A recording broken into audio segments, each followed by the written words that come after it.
Also, along with the development into the future of the mods, you ended up finding yourself around various different types of drip tips that you could add for like fashion, adding, you know, aesthetic ideas.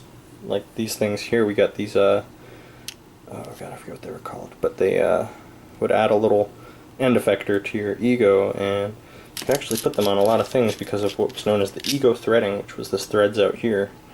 And so you could, anything that effectively had ego threading, you could toss this guy on there and make it look fancy. So that's fancy. So but yeah, so then we started to have options of different crazy cool looking things, different metals, different sizes. So, you know, we had different bore sizes and stuff. I have a lot more, but this is just everything that I grabbed in a short like hurry to try and make this video.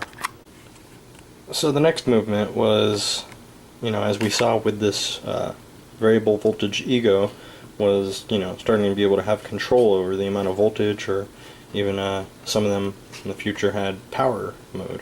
So the package started to change a little bit. We started to see devices with LCD on them, you know, liquid crystal displays and buttons that did different things.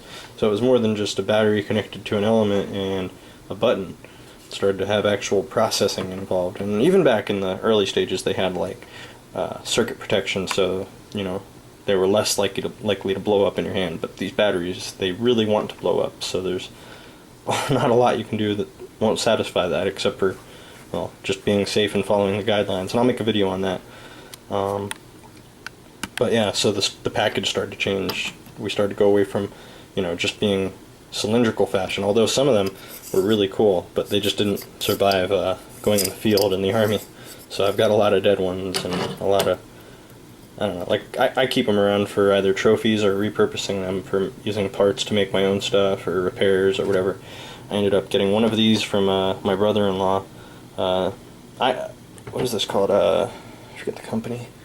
It's Einokin. They were a really good brand back in the day. They don't pay me to say that, but I wouldn't mind if they paid me to say it. But you know, I used their products and they were really good. Other than they started to die when they're submerged. But you know, imagine. So I ended up with two of these because this one was kind of funky and falling apart, and it was free anyway. But I went and bought a different version of the same one, the iTaste VTR, and it was cool for a while. But you know, well, there's more on what I'm going to talk about in mechanical later. Also, the tanks started to become a thing. Those started to become a thing more around the ego days. But so what happened was, you know, we started to come up with we wanted to increase the voltage some, but we, you know, needed to be able to like vape for longer periods of time and not have to worry about dripping and stuff, you know, which was pretty much how it started out. And so people came up with this idea where you've got a little coil head, which had you know, there was a coil in the center and some wicks that went through the thing, and it would sit inside of one of these tanks.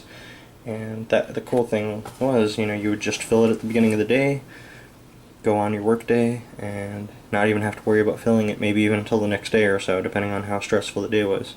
So that's one big step forward, and those have gone and come back, and they're saving people's lives in terms of dripping and driving, which most of my friends and myself and everyone I know that's into vaping is an advocate of, is not dripping while you're driving. I don't have a problem with people that vape and drive as long as you've at least got a hand on the steering wheel at all times and you try to not use it except for when you're moving slow and at stop signs and stuff, then, you know, whatever. But that's vaping etiquette, that's a whole other video too.